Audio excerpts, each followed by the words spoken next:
Welcome to super fast 50 నేను శ్వేత. సార్వత్రిక సమరం ప్రక్రియ పూర్తి కావడంతో కోడ్ ఎత్తివేస్తూ కేంద్ర ఎన్నికల సంఘం ఆదేశాలు జారీ చేసింది. ఎన్నికలకు సంబంధించిన రాజ్యాంగ నోటిఫికేషన్పై ప్రధాన ఎన్నికల కమిషనర్ రాజీవ్ కుమార్ సహా కమిషనర్లు సంతకాలు చేశారు. వాటిని రాష్ట్రపతి ద్రౌపది ముర్ముకు అందజేశారు. ఎన్నికలు పూర్తి కావడంతో రాజ్ఘాట్లో మహాత్ముడికి నివాళులర్పించారు. వచ్చే ఎన్నికల వరకు ఈవీఎంలకు విశ్రాంతి ఇవ్వాలని రాజీవ్ కుమార్ కోరారు. ముచ్చటగా మూడోసారి కేంద్రంలో ప్రభుత్వ ఏర్పాటుకు బీజేపీ సన్నద్దమవుతోంది. దేశ రాజధాని ఢిల్లీలో నూతన ప్రభుత్వ ఏర్పాట్ల హడావిడి కొనసాగుతోంది. ఈ రోజు బీజేపీ పార్లమెంటరీ పార్టీ సమావేశాన్ని నిర్వహించనున్నారు. ఆ భేటీలో బీజేపీ పక్ష నేతను ఎన్నుకోనున్నారు. అనంతరం ఎన్డీఏ పక్షాల ఎంపీలందరూ భేటీ కానున్నారు. ఈ రోజు జరిగే కీలక సమావేశం కోసం ఇప్పటికే పలువురు ఎంపీలు ఢిల్లీకి చేరుకున్నారు. అయితే ఇప్పటికే ఎన్డీఏ నేతగా నరేంద్ర మోదీని ఎన్నుకున్నారు. రాత్రి 7 గంటలకు రాష్ట్రపతిని కలిసి కూటమి నేతలు తెలుపనున్నారు. తమ కూటమిని ప్రభుత్వ ఏర్పాటుకు ఆహ్వానించాలని రాష్ట్రపతికి లేఖ అందించనున్నారు. మోదీ 3.0 కేబినెట్ కూర్పుపై ఉత్కంఠ కొనసాగుతోంది. కీలక శాఖలపై బీజేపీ ఫోకస్ చేసినట్టుగా తెలుస్తోంది. హోం, ఆర్థిక, రక్షణ, రోడ్లు, రైల్వే, సంక్షేమ శాఖను భాగస్వామ్య పక్షాలకు ఇచ్చేందుకు బీజేపీ సుముఖంగా లేనట్లుగా తెలుస్తోంది. డిప్యూటీ స్పీకర్తో పాటు పౌర విమానయాన, ఉక్కు శాఖలను టీడీపీకి ఇచ్చే అవకాశం ఉంది. జేడీయూకి గ్రామీణాభివృద్ధి, పంచాయతీరాజ్, శివసేనకు పరిశ్రమల శాఖ ఇచ్చే అవకాశం ఉంది. మరోవైపు బీజేపీ అగ్రనేతలు, ఇండిపెండెంట్ ఎంపీలు చిన్న పార్టీలతో టచ్లోకి వెళ్తున్నట్లుగా తెలుస్తోంది. టీడీపీ అధినేత చంద్రబాబు మరోసారి ఢిల్లీకి చేరుకున్నారు. ఈ రోజు జరిగే ఎన్డీఏ సమావేశంలో పాల్గొనున్నారు. కేంద్ర మంత్రివర్గ కూర్పుపై చర్చించనున్న నేపథ్యంలో పార్టీ ఎంపీలతో చంద్రబాబు నిన్న సమావేశమయ్యారు. ఉండవల్లిలోని చంద్రబాబు నివాసంలో అందుబాటులో ఉన్న ఎంపీలతో బాబు భేటీ కాగా మిగిలిన ఎంపీలు జూమ్ కాల్లో అందుబాటులోకి వచ్చారు. సుమారు గంటన్నర పాటు సమావేశం జరిగింది. పదవులు శాశ్వతం కాదని ఎంపీలకు బాబు హెచ్చరించినట్లుగా తెలుస్తోంది. ఈ నెల 11న టీడీఎల్పీ సమావేశం జరగనుంది. కొత్తగా ఎన్నికైన ఎమ్మెల్యేలతో చంద్రబాబు భేటీ కానున్నారు. తెలుగుదేశం పార్టీ శాసనసభ పక్ష నేతగా చంద్రబాబును ఏకగ్రీవంగా ఎన్నుకోనున్నారు. ఈ నెల 12న చంద్రబాబు ప్రమాణ స్వీకారం చేయనున్నారు. ఈ కార్యక్రమానికి మోదీ హాజరయ్యే అవకాశం ఉంది. అయితే చంద్రబాబు నాయుడిని పలువురు ఎంపీలు, ఎమ్మెల్యేలు, సీనియర్ నేతలు మర్యాదపూర్వకంగా ఇవాళ కలిశారు. ఎన్నికల్లో ఘన విజయం సాధించిన ఎంపీ, ఎమ్మెల్యేలను చంద్రబాబు నాయుడు అభినందించారు. ఫలితాలు వెలువడిన అనంతరం రెండో రోజు సైతం నేతలు, కార్యకర్తల రాకతో చంద్రబాబు నాయుడు నివాసం వద్ద సందడి వాతావరణం నెలకొంది. ఏపీలో రాజకీయ ముఖ చిత్రం మారిపోవడంతో చంద్రబాబు నివాసానికి భారీగా పోలీసులు చేరుకున్నారు. ఎన్నికల కౌంటింగ్ లో ఎన్డీఏ కూటమి ప్రపంచం సృష్టించడంతో చంద్రబాబు నివాసం పరిసర ప్రాంతాల్లో పటిష్ట బందోబస్తు ఏర్పాటు చేశారు. నిన్నటితో పోలిస్తే ఈ రోజు సెక్యూరిటీని భారీగా పెంచారు. ఈ నెల 12న ఏపీలో కూటమి ప్రభుత్వం కొలువుదీరనుంది. ఈ నేపథ్యంలో ఇప్పటికే సీఎం ప్రమాణ స్వీకార కార్యక్రమ ఏర్పాట్ల కోసం హైదరాబాద్ నుంచి సామాగ్రిని తరలించారు. ప్రమాణ స్వీకార ఏర్పాట్లు హైదరాబాద్ కి చెందిన ఆర్కే ఈవెంట్స్ కు అప్పగించారు. ఏపీ ఎన్నికల్లో విజయం సాధించిన టీడీపీ అధినేత చంద్రబాబుకు తెలంగాణ సీఎం రేవంత్ రెడ్డి ఫోన్ చేసి అభినందనలు తెలిపారు. రెండు రాష్ట్రాల మధ్య సత్సంబంధాలు కొనసాగాలని ఆకాంక్షించారు. రాష్ట్ర విభజన చట్టానికి సంబంధించి పెండింగ్ లో ఉన్న అంశాలను సహృద్భావ వాతావరణంలో పరిష్కరించుకునేందుకు సహకరించాలని కోరారు రేవంత్. ఏపీలో రెడ్ బుక్ హోర్డింగ్లు ఆసక్తికరంగా మారుతున్నాయి. రెడ్ బుక్ కు సిద్ధమంటూ ఫ్లెక్సీలు వెలుస్తున్నాయి. చంద్రబాబు, పవన్, లోకేష్ ఫోటోలతో హోర్డింగ్లు దర్శనమిస్తున్నాయి. మంగళగిరి పాత బస్టాండ్ సెంటర్లో ఫ్లెక్సీలు వెలిశాయి. ఈ రెడ్ బుక్ అంశంపై ప్రజలు సర్వత్రా ఆసక్తిగా చర్చించుకుంటున్నారు. లోకేష్ ప్రజలకు ఇచ్చిన హామీలలో రెడ్ బుక్ కూడా ఒకటి కావడంతో ఉత్కంఠ నెలకొంది. లోక్సభ ఎన్నికల్లో తాజా ముఖ్యమంత్రి రేవంత్ రెడ్డికి మాజీ ముఖ్యమంత్రి కేసీఆర్ కు బీజేపీ చుక్కలు చూపించిందని సికింద్రాబాద్ ఎంపీ, బీజేపీ తెలంగాణ రాష్ట్ర అధ్యక్షులు కిషన్ రెడ్డి అన్నారు. ఈ ఎన్నికలతో తెలంగాణ బీజేపీ బలమైన ప్రత్యామ్నాయ శక్తిగా ఎదిగిందన్నారు. తెలంగాణ ప్రజలు బీజేపీ అండగా నిలబడ్డారని తెలిపారు. సీఎం రేవంత్ సొంత జిల్లాల్లో ఎంపీ సీటును సైతం కైవసం చేసుకున్నామని తెలిపారు. గతంలో సీఎం ప్రాతినిధ్యం వహించిన మల్కాజ్గిరిలోనూ బీజేపీ గెలిచిందని గుర్తు చేశారు. తెలంగాణ లోక్సభ ఎన్నికల్లో ఎంత దుష్ప్రచారం చేసినా ప్రజలు కాంగ్రెస్ పార్టీని విశ్వసించలేదన్నారు కిషన్ రెడ్డి. కేంద్ర మంత్రి రేసులో తాను లేనని, పార్టీ ఆదేశాల మేరకే పనిచేస్తానని బీజేపీ ఎంపీ లక్ష్మణ్ స్పష్టం చేశారు. అసెంబ్లీ ఎన్నికల్లో బీజేపీకి 14% ఓట్లు వస్తే ఎంపీ ఎన్నికల్లో 35% వచ్చాయని తెలిపారు. 100 సీట్లు రాని కాంగ్రెస్ తనపై విమర్శలు చేస్తోందని ఆరోపించారు. మూడోసారి అధికారంలోకి రావడం సులువైన విషయం కాదన్నారు డాక్టర్ లక్ష్మణ్. సీఎం రేవంత్ 15 స్థానాలు గెలుస్తామని గొప్పలు పలికి సొంత జిల్లాలో ఎంపీ, ఎమ్మెల్సీ స్థానాల ఓటమికి బాధ్యత వహించి తక్షణమే రేవంత్ రాజీనామా చేయాలని నిజామాబాద్ ఎమ్మెల్యే ధన్పాల్ సూర్యనారాయణ గుప్తా డిమాండ్ చేశారు. పార్లమెంట్ ఎన్నికల ఫలితాలతో కాంగ్రెస్ నాయకులు రేవంత్ బుద్ధి తెచ్చుకుని ప్రవర్తిస్తారనుకుంటే మళ్లీ అవే అహంకారపు మాట్లాడుతున్నారని విచారం వ్యక్తం చేశారు. తెలంగాణలో కాంగ్రెస్ ప్రభుత్వం ఏర్పడిన 6 నెలల్లో ప్రజలు విశ్వాసాన్ని కోల్పోయి ప్రజలంతా ఏకమయ్యి బుద్ధి చెప్పిన తర్వాత కూడా ఆత్మవిమర్శ చేసుకోకుండా ఇంకా బీజేపీ పైన ఏడవడం సరికాదన్నారు. బీజేపీ బీజేపీ డబుల్ డిజిట్ గెలుస్తుందని చెప్పడం జరిగిందని, 8 స్థానాల్లో ప్రజలు బీజేపీని ఆశీర్వదించి భారీ మెజార్టీతో గెలిపించారని తెలిపారు. బీజేపీ అన్ని చోట్ల గట్టి పోటీనిచ్చిందన్నారు. బీఆర్ఎస్ చీకటి ఒప్పందంతోనే కాంగ్రెస్ కలిసొచ్చిందన్నారు. ఫోన్ ట్యాపింగ్, కాళేశ్వరం అంశాలపైన రేవంత్ కి కేసీఆర్ కి ఒప్పందం కుదిరిందని అనుమానం వ్యక్తం చేశారు. సీఎం రేవంత్ ఎన్నికల హామీలను, గ్యారంటీలను అమలు చేస్తే బాగుంటుందని సూచించారు. తెలంగాణలో ప్రతి డిసెంబర్ 9న తెలంగాణ తల్లి ఉత్సవాలను ఖండిస్తున్నామని, సీఎం రేవంత్ సోనియా మెప్పు కోసం తెలంగాణ ఆత్మ గౌరవాన్ని తాకట్టు పెట్టే ప్రయత్నం చేస్తున్నారని ధ్వజమెత్తారు. ఆనాడు బలిదేవత సోనియమ్మ అన్న రేవంత్ ఈనాడు తెలంగాణ తల్లిని, ఆమె పుట్టినరోజు తెలంగాణ తల్లి ఉత్సవాలు నిర్వహించేందుకు పూనుకోవడాన్ని బీజేపీ పార్టీ తీవ్రంగా ఖండిస్తుందన్నారు. సీఎం రేవంత్ కు దమ్ముంటే సెప్టెంబర్ 17 తెలంగాణ విమోచన దినాన్ని అధికారికంగా నిర్వహించాలని డిమాండ్ చేశారు. హైదరాబాద్ నగరంలోని పలు ప్రాంతాల్లో వర్షం దంచికొట్టింది. బంజారాహిల్స్, జూబ్లీహిల్స్, అమీర్పేట, ఎస్ఆర్ నగర్, ఈఎస్ఐ, యూసఫ్గూడ, బోరబండ, పంజగుట్ట, ఖైరతాబాద్, బషీర్బాగ్, కోటి, అబిడ్స్, ముషీరాబాద్, చిక్కడపల్లి, ఫిలింనగర్, కవాడిగూడ తదితర ప్రాంతాల్లో కురిసిన భారీ వర్షానికి రహదారులు జలమయమయ్యాయి. అప్రమత్తమైన జీహెచ్ఎంసీ సిబ్బంది వరద నీరు రోడ్లపై నిలవకుండా చర్యలు చేపట్టింది. భారీ వర్షానికి వాహనదారుల, పాదచారులు ఇబ్బంది పడ్డారు. రాష్ట్రంలో రాగల 3 రోజులు తేలికపాటి నుంచి మోస్తరు వర్షాలు కురిసే అవకాశం ఉందని హైదరాబాద్ వాతావరణ కేంద్రం వెల్లడించింది. అంతర్రాష్ట్ర దొంగల ముఠాను పెద్దపల్లి జిల్లా పోలీసులు అరెస్ట్ చేశారు. జిల్లాలో పలు దొంగతనాలకు పాల్పడుతున్న 3 దొంగలను సుల్తానాబాద్ సర్కిల్ పోలీసులు పట్టుకున్నారు. దొంగలను అరెస్ట్ చేసి మీడియా ఎదుట ప్రవేశపెట్టి పెద్దపల్లి ఏసీపీ కృష్ణ వివరాలు వెల్లడించారు. వారి వద్ద నుంచి 1,75,000 నగదు, 13 తులాల బంగారు నగలతో పాటు ద్విచక్ర వాహనాన్ని స్వాధీనం చేసుకున్నట్లుగా పెద్దపల్లి ఏసీపీ గజ్జి కృష్ణ తెలిపారు. గత కొద్ది రోజులుగా పెద్దపల్లి జిల్లా పరిధిలో అనేక దొంగతనాలకు పాల్పడుతున్నట్లుగా 3 అంతర్రాష్ట్ర దొంగల ముఠాను సుల్తానాబాద్ సర్కిల్ పోలీసులు వారిపై గట్టి నిఘా వేసి పట్టుకున్నారని తెలిపారు. దొంగలను పట్టుకున్న పోలీస్ సిబ్బందిని ఏసీపీ గజ్జి కృష్ణ అభినందించారు. అనంతరం వారికి రివార్డులను అందజేశారు. ఈ సమావేశంలో సుల్తానాబాద్ సర్కిల్ పరిధిలోని ఎస్ఐలు, సిఐ సుబ్బారెడ్డి, పోలీస్ సిబ్బంది తదితరులు పాల్గొన్నారు. దక్షిణ మధ్య railway Secunderabad assistant divisional railway మేనేజర్లు సుబ్రహ్మణ్యం, గోపాల్ నాయకులు మహబూబాబాద్ రైల్వే స్టేషన్లో ఆకస్మిక తనిఖీలు నిర్వహించి రైల్వే అధికారుల గుండెల్లో రైలు పరిగెత్తించారు. విజయవాడ రైల్వే స్టేషన్ నుంచి ప్రత్యేక రైల్లో మహబూబాబాద్ రైల్వే స్టేషన్కు చేరుకుని అమృత్ భారత్లో భాగంగా 40 కోట్ల రూపాయల వ్యయంతో చేపట్టే పలు నిర్మాణపు పనులను వారు పరిశీలించారు. బుకింగ్ కార్యాలయం, foot over bridge, station master కార్యాలయం, మరుగుదొడ్లు, వెయిటింగ్ హాలు తదితర కార్యాలయాల నిర్మాణపు పనులను పరిశీలించారు. నిర్మాణపు పనులను గడువులోగా పూర్తి చేయాలని కాంట్రాక్టర్ను ఆదేశించారు. సిబ్బంది పనితీరుపై వాకప్ చేశారు. అక్కడ వసతి ఏర్పాట్లపై వివరాలను అడిగి తెలుసుకున్నారు. ఈ తనిఖీల్లో అన్ని శాఖల రైల్వే ఉన్నతాధికారులు పాల్గొన్నారు. సికింద్రాబాద్ డివిజన్లో అమృత్ భారత్లో భాగంగా 20 రైల్వే స్టేషన్లను ఆధునీకరిస్తున్నామని, 12 మీటర్ల వంతెన, ఏసీ, వీఐపీ, జనరల్ వెయిటింగ్ హాళ్లు, ఆధునిక హంగులతో పార్కింగ్లు ఏర్పాటు చేశామని, వాహనాల పార్కింగ్ తదితర నిర్మాణ పనులను పరిశీలించామని, మదిర, ఖమ్మం, మహబూబాబాద్, వరంగల్ రైల్వే స్టేషన్లను ఆధునీకరిస్తున్నామని తెలిపారు. ఇక వరంగల్ లోక్సభ ఎన్నికల్లో అఖండ విజయాన్ని సొంతం చేసుకున్న కడియం కావ్య భద్రకాళి అమ్మవారిని దర్శించుకున్నారు. ప్రత్యేక పూజలు నిర్వహించిన వరంగల్ ఎంపీ కడియం కావ్యకు వేద పండితులు వేద ఆశీర్వచనాలు అందించారు. ఎంపీగా మొదటిసారి పోటీ చేసి తనకు అమ్మవారి ఆశీస్సుల వల్లనే ప్రజలు అధిక మెజార్టీ అందించి లోక్సభ సభ్యురాలుగా గెలిపించారని కావ్య అన్నారు. హైదరాబాద్ నాంపల్లి ఇంటర్ బోర్డు కార్యాలయం వద్ద ఏఐవైఎఫ్ కార్యకర్తలు ఆందోళనకు దిగారు. రాష్ట్రంలో ప్రభుత్వ గుర్తింపు లేని జూనియర్ కళాశాలను రద్దు చేయాలని, వేసవి సెలవుల్లో కాలేజీలను నడిపించిన వారిపై చర్యలు తీసుకోవాలని డిమాండ్ చేశారు. అనధికార కార్పొరేట్ కళాశాలలపై చర్యలు తీసుకోవడంలో ఇంటర్ బోర్డు పూర్తిగా విఫలమైందని ఏఐవైఎఫ్ కార్యకర్తలు ఆరోపించారు. ప్రభుత్వ జూనియర్ కళాశాలలో నెలకొన్న సమస్యలను యుద్ధ ప్రాతిపదికన పరిష్కరించాలని డిమాండ్ చేశారు. వరంగల్ పోలీస్ కమిషనరేట్ పరిధిలో వరుస దొంగతనాలకు పాల్పడుతున్న 2 దొంగలను ఇంతెజార్ఖండ్ పోలీసులు అరెస్ట్ చేశారు. మట్టెవాడ సుబేదారి హన్మకొండ పోలీస్ స్టేషన్ పరిధిలో గత 3 నెలలుగా సులువుగా డబ్బు సంపాదించాలనే ఆశతో ద్విచక్ర వాహనాలను దొంగలించి జల్సా చేస్తున్నారని పోలీసులు గుర్తించారు. బాధితుల నుంచి అందిన ఫిర్యాదుతో కేసు నమోదు చేసుకున్న పోలీసులు స్పెషల్ క్రైమ్ పోలీసుల సాయంతో కేసును ఛేదించారు. నిందితులను గుర్తించి 8 ద్విచక్ర వాహనాలను స్వాధీనం చేసుకున్నారు. నిందితులను పట్టుకోవడంలో ప్రతిభ కనపరిచిన పోలీసును వరంగల్ ఏసీపీ నందిరామ్ నాయక్ అభినందించారు. హైదరాబాద్ పార్క్ హోటల్లో టాలీవుడ్ హీరోయిన్ రాశి ఖన్నా సందడి చేశారు. మోడర్న్ డ్రెస్ లో న్యూ లుక్ లతో ఫోటోలతో ఫోజులు ఇచ్చారు. యూనివర్సిటీ ఆఫ్ రోహస్టన్ లండన్ ప్రవేశపెట్టిన కొత్త కోర్సును లాంచ్ చేశారు.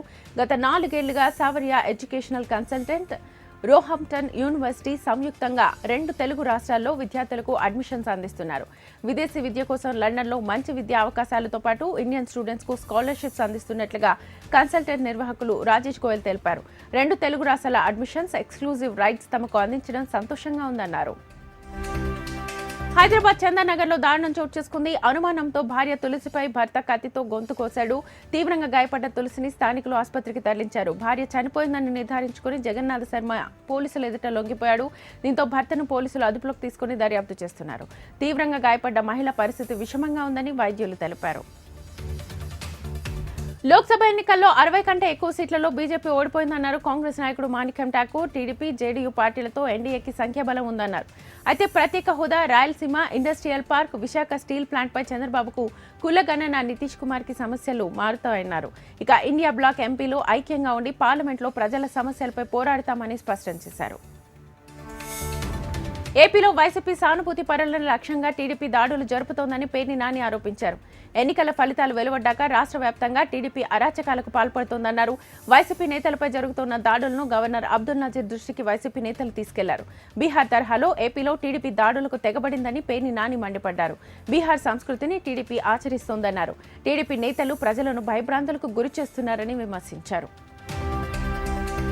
ఏపీలో ప్రభుత్వ ఏర్పాటుకు ముందు కీలక పరిణామాలు చోటు చేసుకుంటున్నాయి. ప్రభుత్వ కార్యాలయాలను ఆయా శాఖల ఉన్నతాధికారులు తమ ఆధీనంలోకి తీసుకుంటున్నారు. ప్రభుత్వం మారుతున్న నేపథ్యంలో ఊహించని ఘటనలు చోటు చేసుకుంటున్నాయి. ఇప్పటికే గవర్నర్ ఆదేశాలతో సిట్ కార్యాలయం సీజ్ చేశారు. కార్యాలయంలోని కీలక పత్రాలను భద్రపరచాలని ఆదేశించారు. వీటితో పాటు ఐటీ కార్యాలయాన్ని, ఫైబర్ గ్రిడ్ ఆఫీసును తమ కంట్రోల్లోకి తీసుకున్నారు పోలీసులు. రెవెన్యూ శాఖలో ఎలాంటి ఫైళ్లు కదిలించొద్దని ఆదేశాలు జారీ చేశారు. అన్ని శాఖల్లోనూ ఎలాంటి బదిలీలు చేపట్టొద్దని అంతర్గతంగా ఆదేశాలు జారీ అయినట్టుగా తెలుస్తోంది. ఆధీనంలోకి తీసుకున్న ఆఫీసులోని కంప్యూటర్లు, ల్యాప్టాప్లు, హార్డ్ డిస్కులు, పెన్ డ్రైవ్లను పోలీసులు స్వాధీనం చేసుకున్నారు. ఏపీలో కౌంటింగ్ తర్వాత చెలరేగిన ఘర్షణలను ఖండించారు వైసీపీ అధినేత జగన్. ఎక్స్లో స్పందించిన జగన్ ప్రభుత్వ ఏర్పాటుకు ముందే టీడీపీ ముఠాలు స్వైర విహారం చేస్తున్నాయని ఆరోపించారు. టీడీపీ దాడులతో రాష్ట్రంలో భయానక వాతావరణం నెలకొందన్నారు. వైసీపీ నాయకులు, కార్యకర్తలకు రక్షణ లేకుండా పోయిందన్న జగన్ ఒత్తిళ్లతో పోలీసు వ్యవస్థ నిస్తేజంగా మారిపోయిందని పేర్కొన్నారు. 5 ఏళ్లు పటిష్టంగా ఉన్న శాంతి భద్రతలు పూర్తిగా దెబ్బతిన్నాయని గవర్నర్ వెంటనే జోక్యం చేసుకుని టీడీపీ ఆగడాలను అడ్డుకోవాలని ఎక్స్ వేదికగా కోరారు. ఇక ఇదే విషయంపై సాయంత్రం గవర్నర్ను కలిసి ఫిర్యాదు చేయనుంది వైసీపీ. బీఆర్ అంబేద్కర్ కోనసీమ జిల్లా సకినేటిపల్లి మండలం అంతర్వేది గ్రామంలో వేంచేసి ఉన్న శ్రీ లక్ష్మీ నరసింహస్వామి వారి ప్రముఖ పుణ్యక్షేత్రాన్ని జిల్లా కలెక్టర్ హిమాంశు శుక్లా దర్శించుకున్నారు. వారికి ఆలయ అర్చక స్వాములు ఆలయ మర్యాదలతో ఘన స్వాగతం పలికి శ్రీ స్వామివారికి ప్రత్యేక పూజలు నిర్వహించారు. వీరికి ఆలయ assistant commissioner V Satyanarayana Shri స్వామివారి చిత్రపటం మరియు ప్రసాదాన్ని అందజేశారు.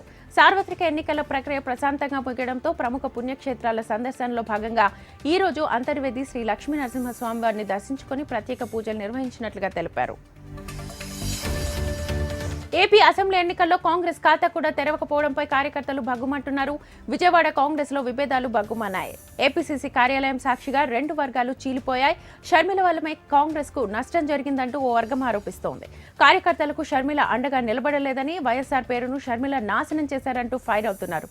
షర్మిల వ్యవహారంపై ఢిల్లీలో తేల్చుకుంటామని, ఏపీలో కాంగ్రెస్ పార్టీని కాపాడాలంటూ నినాదాలు చేశారు. అయితే షర్మిల వల్లే ఏపీలో పార్టీ బలోపేతమైందని మరో వర్గం చెబుతోంది. డాక్టర్ బిఆర్ అంబేద్కర్ కోనసీమ జిల్లా సామర్లకోట, ద్రాక్షారామ ఆలయాల్లో శివలింగాలకు రసాయన ఆధార పూతలతో మరమ్మతులు ప్రారంభించామని కేంద్ర పురావస్తు శాఖ డిప్యూటీ సూపరింటెండెంట్ వి కోటయ్య తెలిపారు. భౌతిక స్థితిగతులను పరిశీలించి రసాయన ఆధారిత పనులు తనిఖీ చేశారు. శివలింగం యొక్క స్థితిని మా టెక్నికల్ టీంతో పరిశీలించి తగు సూచనలు చేశామని తెలిపారు. ఈ నెల చివరికల్లా రసాయనిక మరమ్మతులు పూర్తి చేస్తామన్నారు. ఈ కార్యక్రమంలో ఆలయ ఈవో తారకేశ్వరరావు, అర్చకులు శ్రీకాంత్ శర్మ తదితరులు పాల్గొన్నారు. మంగళగిరి అసెంబ్లీ ఎన్నికల్లో తొలిసారి విజయం సాధించిన టీడీపీ జాతీయ ప్రధాన కార్యదర్శి నారా లోకేష్ ఆయన సతీమణి బ్రాహ్మణితో కలిసి శ్రీ లక్ష్మీ నరసింహస్వామి వారిని దర్శించుకున్నారు. స్వామివారి ఆశీస్సులతో అఖండ విజయం సాధించామని మొక్కులు చెల్లించారు. నారా లోకేష్ బ్రాహ్మణి దంపతులకు వేద పండితులు ఆశీర్వచనాలు అందించి స్వామివారి తీర్థ ప్రసాదాలను అందించారు. శ్రీశైలం మల్లన్న ఆలయంలో శ్రీ బ్రహ్మరాంబ మల్లికార్జున స్వామి అమ్మవార్ల ఉభయ ఆలయాలు, పరివార దేవాలయాల హుండీ లెక్కింపు నిర్వహించారు. చంద్రవతి కళ్యాణ మండపంలో పకడ్బందీగా ఈ లెక్కింపు నిర్వహించగా శ్రీశైలం మల్లన్న దేవస్థానానికి 4,04,21,906 రూపాయల నగదు రాబడిగా లభించిందని ఈవో డి పెద్దిరాజు తెలిపారు.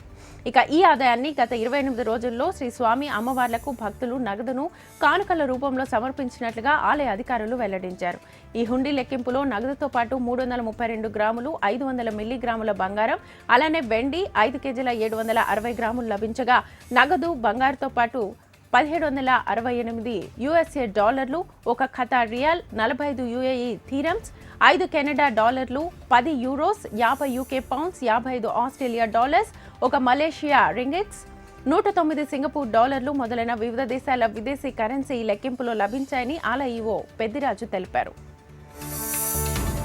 శ్రీ బ్రహ్మరాంబ సమేత మల్లికార్జున స్వామి అమ్మవార్లను శ్రీశైల శాసనసభ్యులు బుడ్డ రాజశేఖర రెడ్డి దంపతులు దర్శించుకుని ప్రత్యేక పూజలు నిర్వహించారు.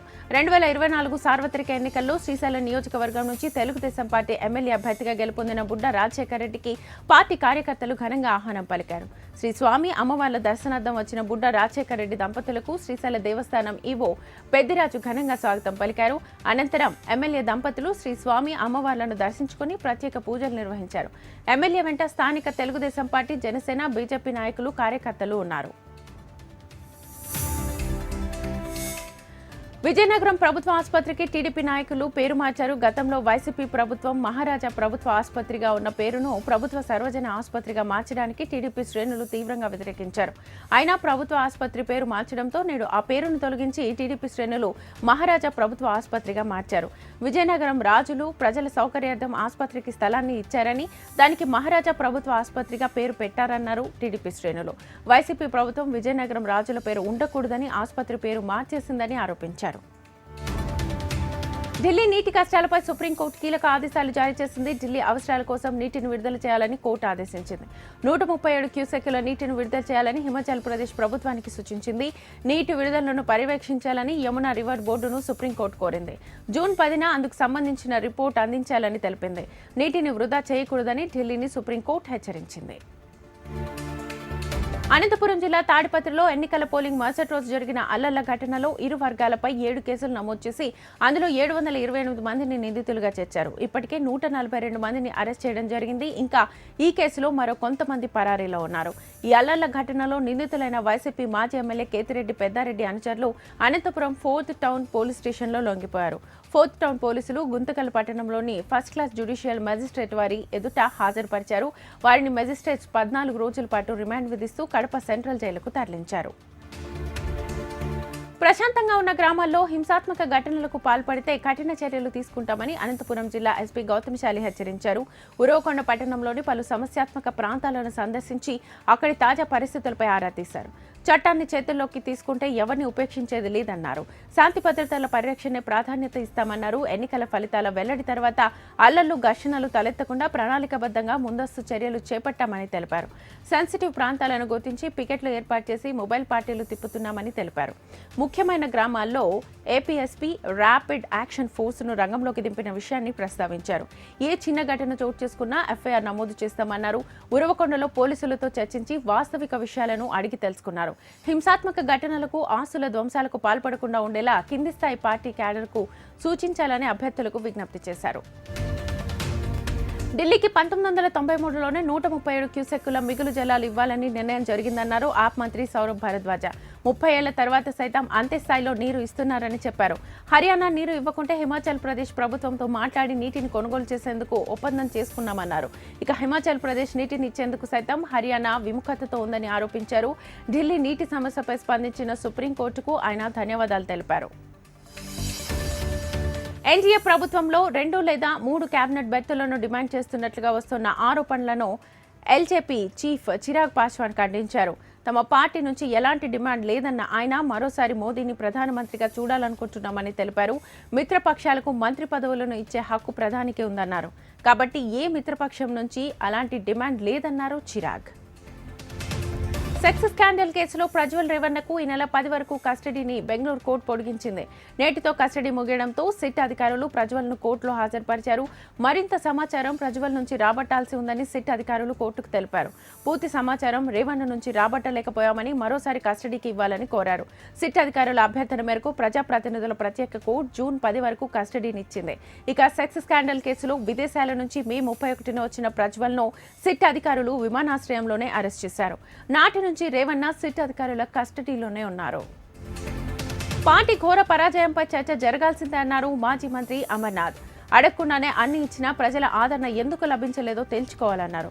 వాలంటీర్ వ్యవస్థ పెట్టి ఇంటికి వెళ్లి సంక్షేమ పథకాలు అందించినా ఎందుకు గెలవలేకపోయామో సమాధానం వెతుక్కోవాలన్నారు గుడివాడ అమర్నాథ్. తెలంగాణ నీటిపారుదల శాఖ మంత్రి ఉత్తమ్ కుమార్ రెడ్డి ఈ రోజు కాళేశ్వరం ప్రాజెక్టులను పరిశీలించనున్నారు. మేడిగడ్డ, అన్నారం, సుందిళ్ల బ్యారేజీలను సందర్శించనున్నారు ఉత్తమ్ కుమార్ రెడ్డి. ఎన్డీఎస్ఏ మధ్యంతర నివేదిక సూచనల మేరకు కొనసాగుతోన్న పనుల పురోగతిని పరిశీలిస్తారు. రుతుపవనాల ప్రభావంతో వర్షాలు కురుస్తుండటంతో చేపడుతున్న రక్షణ పనులను సమీక్షించనున్నారు మంత్రి. ఉత్తమ్తో పాటు కాళేశ్వరం పరిశీలనకు ఇరిగేషన్ ఈఎన్సీ అనిల్ కుమార్, ఇతర నీటిపారుదల శాఖ అధికారులు కూడా వెళ్లనున్నారు. కాళేశ్వరంలో ప్రాజెక్టులు దెబ్బతినడంతో మేడిగడ్డ, అన్నారం, సుందిళ్ల బ్యారేజీల మరమ్మతులను ఎల్ఎన్టీ, ఆఫ్కాన్స్, నవయుగ వర్క్స్ ఏజెన్సీలు చేపట్టాయి. ప్రస్తుత బ్యారేజీల పరిస్థితిని రేపటి పర్యటనలో మంత్రికి వివరించనున్నారు నిర్మాణ సంస్థల టాప్ మేనేజ్మెంట్ ప్రతినిధులు. జనసేన అధినేత పవన్ కళ్యాణ్ ఆయన సోదరుడు మెగాస్టార్ చిరంజీవి ఇంటికి వెళ్లారు. ఏపీ ఎన్నికల్లో ఎమ్మెల్యేగా విజయం సాధించిన తర్వాత తొలిసారిగా చిరంజీవి ఇంటికి వెళ్లారు జనసేనాని. మెగా కుటుంబ సభ్యులు పవన్ తో కేక్ కట్ చేయించారు. చిరు ఇంటికి పవన్ రావడంతో మెగా అభిమానులు బాణసంచా కాల్చి సంబరాలు చేసుకున్నారు. ఏపీ ఎన్నికల్లో 21 అసెంబ్లీ, 2 ఎంపీ స్థానాలను కైవసం చేసుకుంది జనసేన. 100% స్ట్రైక్ రేట్తో పోటీ చేసిన అన్ని స్థానాల్లో ఆ పార్టీ అభ్యర్థులు విజయం సాధించారు. దేశ ప్రజలు మరోసారి మోదీని ప్రధానిగా చూడాలని అనుకుంటున్నారని ఏపీ బీజేపీ అధ్యక్షురాలు పురంధేశ్వరి అన్నారు. బీజేపీ పార్లమెంటరీ పార్టీ సమావేశంలో పాల్గొనేందుకు ఆమె ఢిల్లీకి వెళ్లారు. బీజేపీపై విశ్వాసం ఉంచినందుకు చాలా గర్విస్తున్నామని చెప్పారు. ప్రజల ఆకాంక్షలకు అనుగుణంగా పనిచేస్తామని తెలిపారు. అభివృద్ధి, సంక్షేమాన్ని కొనసాగిస్తామని తెలిపారు. వైసీపీ సంక్షేమం, అభివృద్ధిని కొత్తగా ఏర్పడబోయే ప్రభుత్వం కొనసాగించాలని ఆశిస్తున్నట్లుగా మాజీ మంత్రి బొత్స సత్యనారాయణ తెలిపారు. తమ కంటే మంచి సంక్షేమాన్ని, అభివృద్ధిని ప్రజలు కోరుకుంటున్నారని భావిస్తున్నామని చెప్పారు. ఎక్కడ అవినీతి లేకుండా చేశామన్నారు. జిల్లాకు సూపర్ స్పెషాలిటీ ఆసుపత్రి నిర్మించినా ఎందుకు ఓడిపోయామో తెలియడం లేదన్నారు బొత్స. ఏపీ అసెంబ్లీ ఎన్నికల్లో ఊహించని విధంగా ఓటమి పాలైన వైసీపీ కీలక మార్పులకు ఉపక్రమించింది. తాడేపల్లిలో వైసీపీ కేంద్ర కార్యాలయం మార్చాలని నిర్ణయం తీసుకుంది. తాడేపల్లిలోని సీఎం నివాసం పక్కనున్న క్యాంప్ ఆఫీస్కు వైసీపీ కార్యాలయం మార్చాలని జగన్ నిర్ణయం తీసుకున్నారు. క్యాంప్ ఆఫీస్ భవనాన్ని వైసీపీ సెంట్రల్ ఆఫీస్గా మార్చనున్నారు. ఈ నెల 10 నుంచి కొత్త భవనంలో పార్టీ కార్యకలాపాలు నిర్వహించాలని జగన్ ఆదేశించారు. ఇక ఇందులో భాగంగా ఫర్నిచర్ సహా కంప్యూటర్ల తరలింపునకు వైసీపీ సిద్ధమవుతోంది. నగరంలో వైసీపీ ఓడిపోయినందుకు ముఖ్యంగా రోజా ఓటమితో పలువురు కార్యకర్తలు ఆనందం వ్యక్తం చేస్తున్నారు. ఈ నేపథ్యంలోనే రోజాపై రాష్ట్ర ఈడిక కార్పొరేషన్ చైర్పర్సన్ శాంతి ఘాటు వ్యాఖ్యలు చేశారు. 10 ఏళ్లుగా నగరికి పట్టిన పీడ విరగడైందని, ఇక నగరంలో పండగ వాతావరణం నెలకొందని శాంతి ఓ వీడియో రిలీజ్ చేశారు. అయితే రోజాకు, శాంతికి గత కొంతకాలంగా పొసగడం లేదని, వారిద్దరి మధ్య సయోధ్యకు వైసీపీ అగ్ర నాయకులు ప్రయత్నించినా అది ఎన్నికల నాటికి బెడిసికొట్టింది. దీంతో మరోసారి రోజాపై వ్యతిరేకత బయటపడింది. ఏపీలో ప్రభుత్వం కొలువుదీరక ముందే కీలక పరిణామాలు చోటు చేసుకుంటున్నాయి. ఉపాధ్యాయుల బదిలీలకు బ్రేక్ వేస్తూ ఆయా శాఖల ఉన్నతాధికారులు నిర్ణయం తీసుకున్నారు. కాగా ఎన్నికలకు ముందు వైసీపీ ప్రభుత్వం రాష్ట్ర వ్యాప్తంగా 1800 మంది టీచర్లను బదిలీ చేస్తూ ఉత్తర్వులు జారీ చేసింది. అయితే ఆ బదిలీలో పెద్ద ఎత్తున సిఫారసులు పనిచేశాయన్న ఆరోపణలు రావడంతో బదిలీల ప్రక్రియను వెంటనే నిలిపివేస్తూ ఉన్నతాధికారుల నుంచి ఉత్తర్వులు వెలువడ్డాయి. ఏపీలో ప్రభుత్వం మారుతుండటంతో కీలక పరిణామాలు చోటు చేసుకుంటున్నాయి. తాడేపల్లిలో సిట్ ఆఫీస్ కి తాళాలు వేశారు. ప్రభుత్వం మారుతున్న సమయంలో సిట్ ఆఫీస్ ను సీజ్ చేయాలని గవర్నర్ ఆదేశాలు జారీ చేశారు. ఇప్పటికే చీఫ్ సెక్రటరీలు, స్పెషల్ చీఫ్ సెక్రటరీలు, ప్రిన్సిపల్ సెక్రటరీలు, ఇతర విభాగాధిపతి ఆఫీసుల్లో డాక్యుమెంట్లను భద్రపరచాలని గవర్నర్ ఆదేశించారు. గవర్నర్ ఆదేశాలతో తాడేపల్లి సిఐడి సిట్ ఆఫీస్ కు తాళాలు వేసినట్లుగా తెలుస్తోంది. ఎగ్జిట్ పోల్స్ తో స్టాక్ మార్కెట్లో స్కామ్ జరిగిందని రాహుల్ గాంధీ ఆరోపించారు. ఎన్నికల్లో 220 సీట్లు మాత్రమే వస్తాయని బీజేపీ నేతలకు తెలిసినా ఎగ్జిట్ పోల్స్ తమకు అనుకూలంగా వచ్చేలా చేశారని విమర్శించారు. ఎగ్జిట్ పోల్స్ రోజు పెరిగిన షేర్లన్నీ ఫలితాల రోజు పడిపోయాయని గుర్తు చేశారు. షేర్ మార్కెట్ స్కామ్ పై జేపీసీ విచారణ జరిపించాలని డిమాండ్ చేశారు రాహుల్. ఓటమి నుంచి రాహుల్ గాంధీ ఇంకా తేరుకోలేదని బీజేపీ నేత పీయూష్ గోయల్ విమర్శించారు. మార్కెట్ పెట్టుబడిదారులను తప్పుదోవ పట్టించేందుకు రాహుల్ కుట్రలు పన్నుతున్నారని ఆరోపించారు. యూపీఏ ప్రభుత్వం ఉన్న సమయంలో మార్కెట్ క్యాప్ 67 లక్షల కోట్లు మాత్రమే ఉండగా నేడు 415 లక్షల కోట్లకు పెరిగిందన్నారు. మోదీ హయాంలో మొదటిసారి మన మార్కెట్ క్యాప్ $5 ట్రిలియన్ దాటిందని గుర్తు చేశారు. కంగనా రనౌత్ పై దాడికి పాల్పడ్డ సిఐఎస్ఎఫ్ కానిస్టేబుల్ ను అధికారులు సస్పెండ్ చేశారు. చండీగఢ్ విమానాశ్రయంలో చెకింగ్ విభాగంలో ఉన్న ఓ మహిళా కానిస్టేబుల్ కంగనా చెంపపై కొట్టారు. రైతుల ఉద్యమ సమయంలో వారిని అగౌరవపరిచారని, తన అమ్మ సైతం ఆందోళన చేసిందని సదరు కానిస్టేబుల్ తెలిపారు. సిఐఎస్ఎఫ్ కానిస్టేబుల్ దాడి ఘటనపై కంగనా స్పందించారు. తాను క్షేమంగానే ఉన్నానని తెలిపారు. హిమాచల్ ప్రదేశ్లోని మండి నియోజకవర్గం నుంచి బీజేపీ అభ్యర్థిగా కంగనా విజయం సాధించారు. రేపటి బీజేపీ పార్లమెంటరీ సమావేశం కోసం చండీగఢ్ నుంచి ఢిల్లీకి వెళ్తుండగా ఈ ఘటన చోటు చేసుకుంది. శ్రీలంకను భారీ వర్షాలు వణికిస్తున్నాయి. 2 రోజులుగా కురుస్తున్న వర్షానికి దేశమంతా అతలాకుతలమైపోయింది. భారీ వర్షాల కారణంగా దేశంలోని పలు ప్రాంతాలు నీట మునగగా బలమైన ఈదురుగాలులకు పలుచోట్ల కొండ చర్యలు విరిగిపడ్డాయి. దేశ రాజధాని కొలంబోలో 7 జిల్లాలు వరదల్లో చిక్కుకున్నాయి. దీంతో ఒక్కరోజే 15 మంది మరణించారు. వరదల కారణంగా 6 మృతి చెందగా కొండ చర్యలు విరగడంతో మరో 3 దుర్మరణం చెందారు. వరద ఉధృతికి మరో 15 మందికి పైగా గల్లంతైనట్లుగా అధికారులు వెల్లడించారు. ముంపునకు గురైన ప్రాంతాల ప్రజలను సురక్షిత ప్రాంతాలకు తరలించారు. జూన్ 7 నుంచి 3 రోజుల పాటు భారీ వర్షాలు పడే అవకాశం ఉండడంతో రెడ్ అలర్ట్ జారీ చేశారు. వర్షాలు పడే ప్రాంతాల్లో ఇప్పటికే అన్ని విద్యా సంస్థలకు సెలవు ప్రకటించారు. బర్డ్ ఫ్లూతో మెక్సికోలో వ్యక్తి మరణించినట్లుగా ప్రపంచ ఆరోగ్య సంస్థ తెలిపింది. ఈ వైరస్ వల్ల ప్రపంచంలో నమోదైన తొలి మరణం ఇదే అని వెల్లడించింది. తీవ్ర జ్వరం, శ్వాస తీసుకోవడంలో ఇబ్బంది, డయేరియా, వాంతులు వంటి లక్షణాలతో ఆసుపత్రిలో చేరిన 59 ఏళ్ల వ్యక్తి ఏప్రిల్ 24న మరణించినట్లుగా మెక్సికో తమకు సమాచారం అందించినట్లుగా WHO వెల్లడించింది. పౌల్ట్రీ జంతువుల వద్దకు బాధితుడు వెళ్లిన ఆధారాలు కూడా లేవని తెలిపింది. అయితే ఆయనకు మొదటి నుంచి కొన్ని అనారోగ్య సమస్యలు ఉన్నాయని, వాటి వల్ల పరిస్థితి మరింత దిగజారి ఉండొచ్చునని పేర్కొంది. అతడికి వైరస్ ఎక్కడి నుంచి సోకిందనేది మాత్రం ఇంకా గుర్తించలేకపోయారు.